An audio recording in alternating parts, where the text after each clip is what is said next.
तो शादियों का सीजन आ गया है और मैं शादियों से रिलेटेड इस देश के कोने कोने से ऐसी स्टोरीज लेके आया हूं ना जिसे सुन के तुम्हें ऐसा लगेगा कि काश तुम इन शादियों का तमाशा ना पास खड़े होकर एंजॉय कर पाते। लेकिन कोई बात नहीं, मैं किस लिए हूं, मैं तुम्हें ऐसे स्टोरी सुनाऊंगा ना तुम्हें लगेगा तुम बीच बारात में ही खड़े थे। तो स्वागत है तुम्हारा कहानियां जो खबर नहीं बनती के एक और नए एपिसोड में। तो दीपाली की माँ की तरफ से एक कजन की शादी होने वाली थी और ये बंदा एक नंबर का ठगता, दिन रात शराब और नशे में डूबा रहता था। मतलब जितने भी 2 नंबर के काम हो सकते हैं ना, इस बंदे ने अपनी 10 उंगलियां और मुंह सब दे रखा था उनमें। लेकिन ये बंदा एक लड़की को भी डेट कर रहा था पिछले 2 साल से और दोनों के घर वालों ने मिलकर इनकी शादी फिक्स कर दी थी। मुझे नहीं पता कैसे, शायद वेलकम मूवी का फॉर्मूला अप्लाई करा होगा। जैसे उदय शेट्टी अपने आप को शरीफ नहीं दिखाता था कि भगवान का दिया सब कुछ है, दौलत है, शोहरत है, इज्जत है, वैसा इन लोगों ने भी करा होगा शादी फिक्स करने के लिए। वरना कौन अपनी लड़की ऐसे घर में देगा जिसमें लड़का भाई नशे, दारू और 2 नंबर के काम सब में लगा रहता है। एक तो भाई इंडिया में 90% शादी ना झूठ बोल के होती है और पता नहीं ऐसा क्यों होता है। अबे शादी के बाद जब सच सामने आएगा तो कितना कलेश होगा, वो इन लोग को दिखता ही नहीं है। इन्हें लगता है एक बार शादी हो गई फिर तो रहना ही पड़ेगा, कहीं चले जाएंगे। अब दीपाली उस कजन को बचपन में कभी मिली थी और तब भी वो गंदी हरकतों में ही था। उसके बाद से दीपाली ने उसे सोशल मीडिया पे फॉलो करा जहां वो नॉर्मल बन के रहता था और वहीं से दीपाली को उसकी गर्लफ्रेंड के बारे में पता चला था। तो दीपाली और उसका भाई जो उससे 2 साल ही छोटा था आपस में बात कर रहे थे कि इनकी शादी नहीं चलेगी। वो आपस में यही बात कर रहे थे कि लड़का दारूबाज है, नशे में रहता है, इतने गलत कामों में, इनके बस कलेश होंगे, शादी के बाद नहीं चल पाएगी। अब ये बात ना दीपाली की मम्मी भी सुन रही थी और वो कह रही थी तुम लोग ऐसी बातें क्यों कर रहे हो, शादी के बाद ना लोग चेंज हो जाते हैं, अपने पापा को ही देख लो, पहले ये भी बहुत हरकतों में थे। ये सुनते ही ना दीपाली का छोटा भाई अपने पापा की तरफ मुड़ा और बोला पापा आप भी दारूबाज थे। वो तो दीपाली का भाई उस दिन पापा की बेल्ट से पिटने से बच गया। खैर ये बात तो दीपाली की फैमिली कर रही थी शादी से 1-2 हफ्ते पहले। अब आ जाता है शादी का दिन।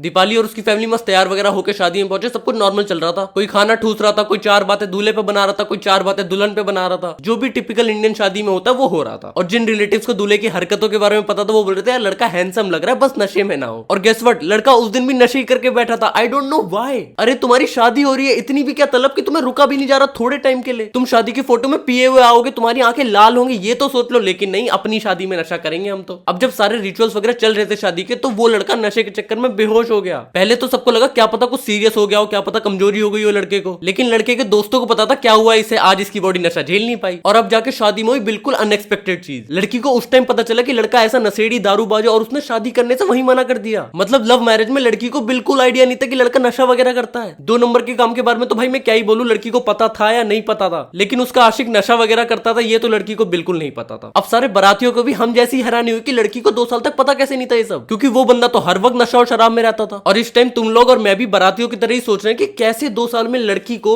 लड़के के मुंह से शराब की बदबू नहीं आई। माना प्यार में अंधे होते हैं लोग, लेकिन नाक भी बंद हो जाती है क्या। इन दोनों लड़का लड़की ने अपनी अपनी फैमिली को कन्विंस करा था भाई अपनी लव मैरिज के लिए, छोटी बात थोड़ी है ये। और लड़की को लड़के के बारे में ये नहीं पता था। अब देखो हो सकता है लड़की को ना लड़के के 2 नंबर के काम के बारे में सब कुछ पता था, उसे उससे दिक्कत नहीं थी। लड़की को कभी कभी ना नहीं होती दिक्कत कि तुझे जो काला काम करना कर, बस मुझसे प्यार कर। लेकिन लड़की को नशे वाली बात भी नहीं पता थी। बस मैं जानना चाहता हूँ कैसे। या तो ये हुआ 2 साल में लड़का जब भी लड़की से मिलने गया है ना उसने नशा और दारू कुछ नहीं करा, तब तो भाई लड़का लड़की से सच्चा प्यार करता था। ये मैं मजाक कर रहा हूँ, ये बहुत ही बुरी बात है कि आपके पार्टनर को आपके बारे में इतनी इंपॉर्टेंट चीज नहीं पता। खैर अभी तो स्टोरी और इंटरेस्टिंग होने वाली है। अब इस शादी में ना एक और बड़ा ड्रामा शुरू हुआ। अब उस लड़के की हालत तो इतनी खराब हो गई थी कि उसके नाक से खून आने लगा था। और इतनी तो एक्सपर्टीज नहीं है मुझे नशे के बारे में, लेकिन नाक से खून ना वो वाले नशे में आता है, समझ गए तुम, जो ऐसे वो वाला नशा करते हैं ना उससे नाक छिल जाती है अंदर, इसलिए उस वाले नशे में खून आता है नाक से। तुम लोग मुझे गंदी नजर से मत देखो, मैं नहीं करता, बस मुझे पता है। तो लड़के को तो हॉस्पिटल ले जाना पड़ा। अब बहुत सारे लोग जो शादी में आए थे वो तो अपने अपने घर निकल लिए। बस कुछ क्लोज फैमिली फ्रेंड्स और रिलेटिव ही थे शादी में, जिसमें दीपाली और उसकी फैमिली भी शामिल थी। और ये दोनों भाई बहन इधर अपनी थ्योरी पे मोहर लगा रहे थे कि हमने तो कहा था नहीं चलेगी, शादी ही नहीं हुई इनकी। तो अब देखो शादी कैंसिल हुई तो हुई, लेकिन लड़के वालों की फैमिली को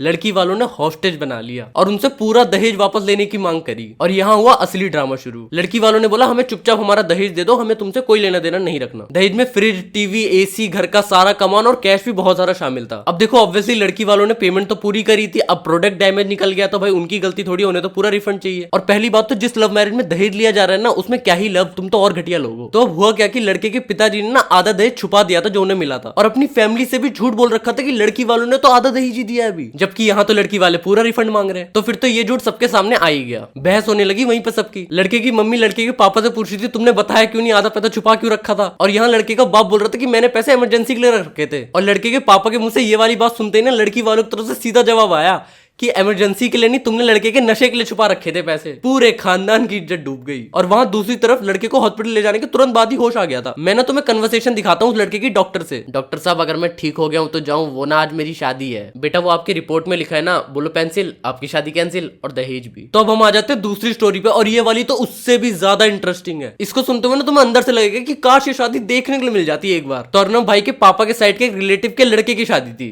सॉरी, अर्नब भाई के पापा के रिलेटिव के लड़के की दूसरी शादी थी। मतलब अर्नब भाई को एक ही बंदे की शादी में 2 बार खाना खाने का मौका मिल रहा था। और ये जानकर अर्नब की फैमिली भी खुशी थी कि मस्त तैयार होके जाएंगे, वहां शादी में भी मस्त मस्त गॉसिप सुनने के लिए मिलेंगे कि कैसे दूल्हे की पहली शादी नहीं चली। कोई बोलेगा दूल्हे में कमी थी, कोई बोलेगा दुल्हन में कमी थी। और ये सारे गॉसिप एंजॉय करते हुए अर्नब भाई की फैमिली बोलेगी कि यार खाने में इस बार भी कमी है। I mean, कितने लोगों को जिंदगी में मौका मिलता होगा एक ही बंदे की शादी का खाना 2 बार रिव्यू करने का, अमेरिकन को छोड़ के। तो यही सारी बातें अर्नब की फैमिलीज और कुछ रिलेटिव्स कर रहे थे शादी से पहले। और बातों बातों में ये भी पता चला कि लड़का इतना बड़ा वाला हरामी है कि उसने अपनी दूसरी शादी का कार्ड अपनी एक्स वाइफ के घर पे भी भिजवाया है। ऑब्वियसली उसकी एक्स वाइफ और उसकी फैमिली शादी में नहीं आने वाले थे, लेकिन ये वाली हरकत लड़के ने जानबूझ के ही की थी, ये दिखाने के लिए कि लड़के की तो दूसरी शादी भी हो रही है, लड़की से कौन करेगा शादी। देखो है तो ये बहुत ही गलीज हरकत। जब 2 लोगों का डिवोर्स हो गया तो एक भी पार्टी को दूसरी पार्टी को तंग नहीं करना चाहिए, लेकिन क्या कर सकते हैं, इन्हीं हरकतों की वजह से डिवोर्स हुआ था। खैर अब आ गया शादी का दिन।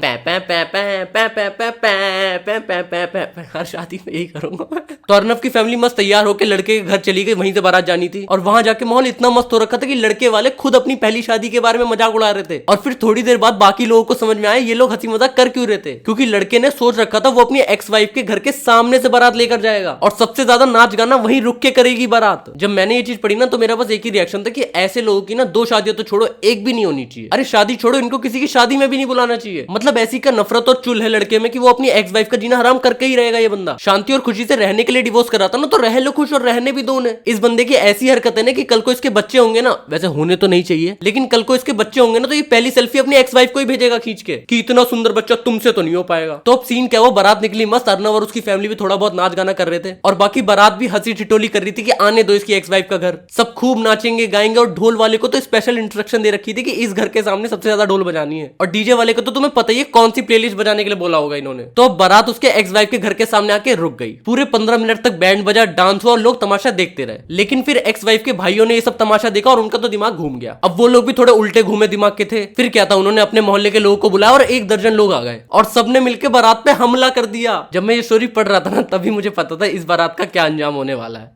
तुम्हारे और मेरे दिमाग में तो बस एक इमेजिनेशन चल रही है, काश हम लोग विटनेस कर पाते। ये काश ये मेरी गली में हुआ होता, क्योंकि बचपन से जब भी गली से कोई बारात निकली है ना तो मम्मी और बहन दोनों भाग के गए हैं बालकनी में बारात देखने के लिए। अगर ऐसा कुछ होता ना तो पहली बार मैं जाता बारात देखने बालकनी में, और हो सकता है बारात में भी चला जाता हाथ साफ करने। तो फिर जैसी बारात पे हमला हुआ ना तो एक्स वाइफ के भाइयों ने और गली वालों ने बारात में उन्हें जो दिखा ना उसको पीटना चालू कर दिया। और एक तो बारात में जितने भी लोग थे ना उनमें से बहुत सारे लोगों ने ऐसे अच्छे कपड़े पहने थे कि उनमें तुम हाथ पैर थोड़ी चला सकते हो, तो वो बेचारे पिट भी रहे थे, मार भी नहीं सकते। लेकिन बहुत सारे बाराती पीछे हट लिए थे जिनमें अर्नब और उसकी फैमिली भी थी। वो लोग एकदम गली के एंड में चले गए थे बारात से काफी दूर की वो लोग बारात का हिस्सा है ही नहीं। इवन कुछ लोगों ने अर्नब की फैमिली से जाके पूछा भी था कि आप लोग बारात से ही होगा, तो उन्होंने कहते नहीं हम तो किसी रिलेटिव के घर पे आए हैं। और वहां जो बारात पिट रही थी उसमें से दूल्हे को भी घोड़ी से उतारा और उसको भी खूब पीटा। और सिर्फ लड़के आपस में नहीं लड़ रहे थे, लड़कियों ने भी फ्रंट संभाल रखा था। दूल्हे की साइड की भी औरतें मारपीट पे उतर गई थी और एक्स वाइफ की साइड की भी औरतें फुल मारपीट पे उतर गई थी। पूरा महिला वर्सेस महिला और पुरुष वर्सेस पुरुष का रॉयल रंबल चल रहा था। लेकिन फाइनली पुलिस आई और सबको शांत करवाया और दूल्हा